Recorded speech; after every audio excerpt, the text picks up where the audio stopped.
Bom, eu vou começar agora com o Igor Gadelha perguntando a respeito daquela informação que a Basília Rodrigues trouxe aqui para a gente no comecinho do Visão CNN sobre a data que se aproxima do dia exatamente da faixa etária do presidente Bolsonaro aí no Distrito Federal, Igor. Você arrisca um palpite? O presidente vai se vacinar?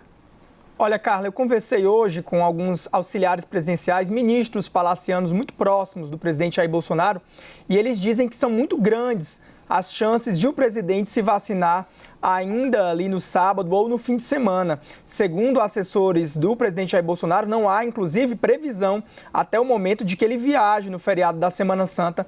Então, a gente vai ficar em alerta porque, segundo esses auxiliares e ministros muito próximos de Bolsonaro, são muito grandes as chances de ele realmente tomar a vacina. Vamos falar com a Basília Rodrigues também? Bom, então a gente segue agora falando sobre essa redução das vacinas, sobre esse número.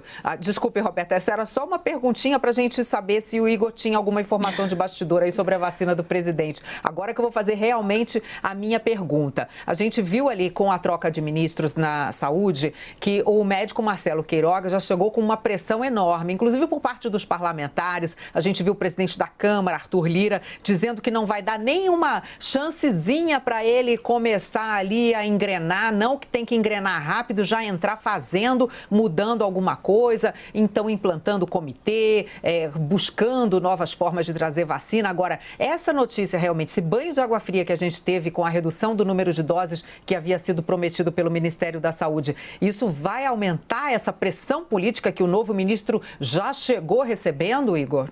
Sem dúvida, viu, Carla? Não há lua de mel com o novo ministro da Saúde, Marcelo Queiroga, por parte do Congresso Nacional. Esse foi um recado dado desde que ele foi anunciado como nome, para substituir Eduardo Pazuello na pasta. O ministro, ele vive aí agora um dilema, porque a principal cobrança sobre ele, desde o início, sempre foi tentar antecipar a chegada do número de doses. E agora a gente vê aí a notícia de que não só está difícil trazer as vacinas de fora, como a própria produção nacional atrasou. Para o mês de abril, há aí uma previsão de muito menos doses do que estava previsto. Houve um problema ali na Fiocruz, uma máquina quebrou e aí teve que buscar peças na Itália, a máquina passou uma semana parada. Tudo isso atrasou a entrega aí. E a gente mostrou também nessa semana, Carla, que o embaixador dos Estados Unidos aqui no Brasil, Todd Shepman, disse para Marcelo Queiroga que se for mandar alguma dose lá, seja na permuta, ou seja, por meio de outro tipo de negociação, isso só será possível a partir de maio. Por enquanto, isso a Núria Saldanha também já deixou claro aqui, há uma legislação nos Estados Unidos que proíbe a exportação de vacinas enquanto durar ali a vacinação dos grupos prioritários nos americanos. Isso, inclusive, pode impedir ou pode atrasar também a chegada das vacinas da Pfizer e da Janssen, já contratadas pelo Ministério da Saúde.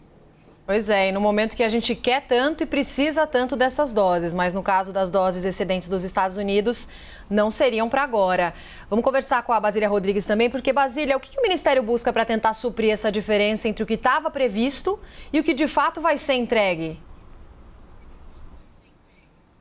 Olha, Roberta, o Ministério da Saúde tem aí como medida possível pressionar os laboratórios a cumprir o cronograma de entrega dessas vacinas, É a lógica. O pressionado acaba pressionando quem ele consegue, exercer essa influência, essa força, para que não seja chamado a atenção, já que o ministro da Saúde está com todas as atenções, os holofotes em cima dele, tem o Congresso Nacional, prefeitos, governadores e, claro, também o Palácio do Planalto preocupado com a popularidade do presidente Jair Bolsonaro. De fato, ainda que os dados oficiais mostrem que não teremos o mesmo quantitativo de vacinas esperado até dia 19 de março, o ministro da Saúde assumiu para ele a responsabilidade de pressionar os laboratórios a cumprirem o cronograma de entrega, já que o governo trabalha com a previsão de que pelo menos até setembro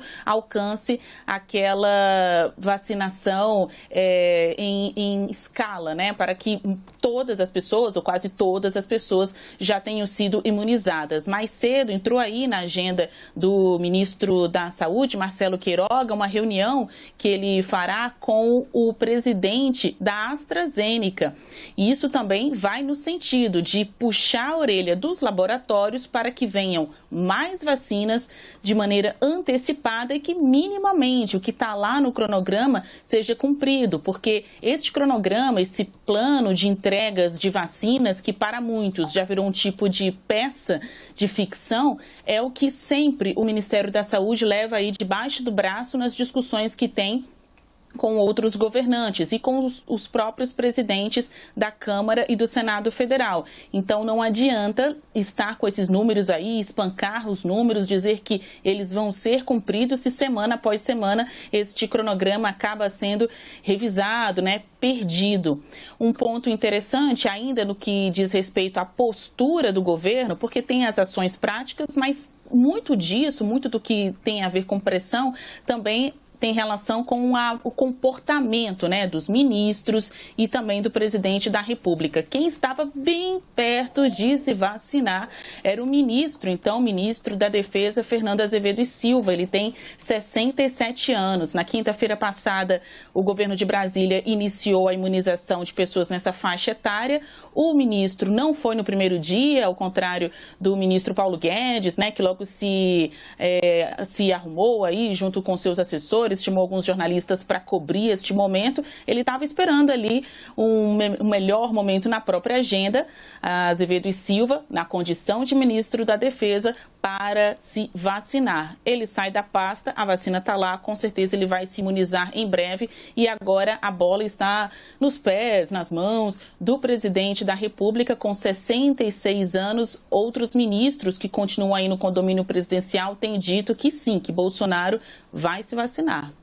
Aí a gente fica na dúvida, qual a marca dessa vacina? Porque até aqui o que tem maior quantidade na rede é a Coronavac, E eu fico pensando, só para complementar a Basília, Carla e Roberta, que se a gente não tivesse a produção nacional da Coronavac e da Fiocruz, a gente estaria numa situação muito pior, porque hoje há ali todos os países do mundo, o próprio Brasil, salvo engano, existe aqui uma legislação que proíbe também o Instituto Butantan e a Fiocruz de exportarem. No começo ali houve um contato de países vizinhos com o Butantan para tentar comprar algumas vacinas, mas a gente também está proibindo a nossa produção nacional de sair. Se não fosse a nossa produção nacional, nós estaríamos muito piores. E o comprador prioritário sempre foi o governo federal, Toda essa celeuma ali atrás... Toda essa celeuma ali atrás que se deu do presidente Jair Bolsonaro com o governador de São Paulo, João Dória, foi um tanto artificial, porque o governo federal sempre foi o comprador prioritário das vacinas junto aos laboratórios públicos. E também, sim, claro, o Instituto Butantan com a sua Coronavac.